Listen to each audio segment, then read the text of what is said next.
in science, we were supposed to buy a workbook before registration, and it was about $8 to $10.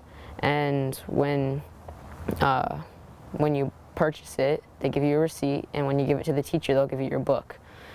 Well, on the day that we were supposed to have our books, the teacher, when she asked us to take them out, she said, "Jason, why don't you have your book?" And I said, "Because I don't have one." She said, "Have you paid for one yet?" And I said, "No." And she said that in front of the whole class and didn't feel too great. In 1984, the California Supreme Court ruled that the California Constitution prohibits public schools from charging any fees for educational programs. The issue that the court was considering was whether schools could require students to pay fees as a condition for participating in extracurricular activities. So almost 30 years ago, the Supreme Court quite clearly and unequivocally said that schools, public schools, cannot charge students fees as a condition. We also had to buy a lab manual for science, and they asked us, they told us it was $5, but they kept asking people for donations of another $5, which would make it $10. And when I went up to finally buy the workbook, they asked me for $10, and I felt kind of pressured into it, so I paid $10 instead of $5. What we saw when we started looking into this issue is not only that schools are charging fees for extracurricular activities on a regular and widespread basis, but they're also charging fees for core academic classes. Not only are they doing this on a widespread basis, they're doing it openly, posting on school websites that students are required to pay fees for core academic classes, as well as the extracurricular activities that the court considered in the case in 1984. The English language book was a $16 book, and that was one that I talked with the counseling office about, and I knew when they told me that without free and reduced lunch, when they said we couldn't get it, I said, well, I'm just not going to be able to do it right now. So I said, is there a way he can borrow a book and we can take it home and maybe we can photocopy it at home and let him write on those papers? And I was told by the lady at the counseling office, no, that wasn't an option. She said, we used to loan them out, but this year we're not going to loan them out. What we think that this underscores is two things. First, the Constitution prohibits this kind of conduct. Certain students and families are being singled out and put in a very difficult situation because schools are requiring them to pay these fees, which are blatantly legal. It was a hard decision. We had to make some decisions between, do we put off paying this bill in order to pay for the fees? But we paid a portion of it.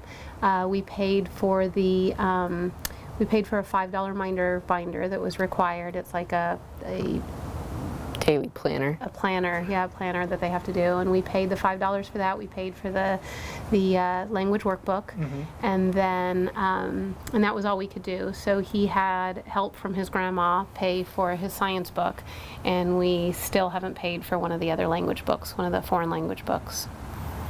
Last year when I was in 8th grade, we were supposed to make Spanish notebooks out of we had certain required materials that we were supposed to have in it, like a pencil pouch and dividers and stuff like that.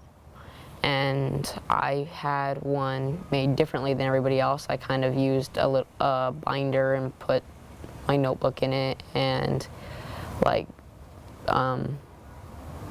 separated dividers and stuff like that, and the teacher docked my grade because it wasn't the same as everybody else's. I guess she had recommended a brand, and we went to a less expensive store and got a less expensive brand, and she didn't like it because it wasn't exactly the same, even though he had all the dividers and such. I forgot about that she actually docked your grade. Mm-hmm. Yeah. And then he had a few assignments he missed when he couldn't purchase a compass last year. And when he went to the teacher and said, we can't buy one right now, she said, well, you can rent one for $2.50 a week. So we didn't do that. I wrote a note to the teacher and asked for forgiveness, but he borrowed one from a friend. So we ended up being okay. He was able to do his homework after that. He missed 2 or 3 assignments, but caught up. Second, the fact that this is so widespread and schools are quite openly and without any embarrassment violating the Constitution, underscores just how severe the funding problem in the public school system in the state of California is. At the elementary schools, they have supplies that they tell you are supplies that they have to bring in. And it's a long list of things from baby wipes to tissues and several boxes of crayons, and asking you to bring those things in. And we had decided this year that we just weren't going to be able to do it. So we gave some supplies to our girls just to keep in their backpacks. They go to after-school childcare, and we wanted them to have those things in their backpacks to be able to do their homework and play after school. And so one of my daughters, well, both of them took them in, and they're okay, but one of them came home, and I said, "Where are your supplies, honey, so you can do your homework?" And she said, "Oh, my teacher took them." She said we weren't allowed to keep our supplies in our desk, so she took them and put them with all the group supplies.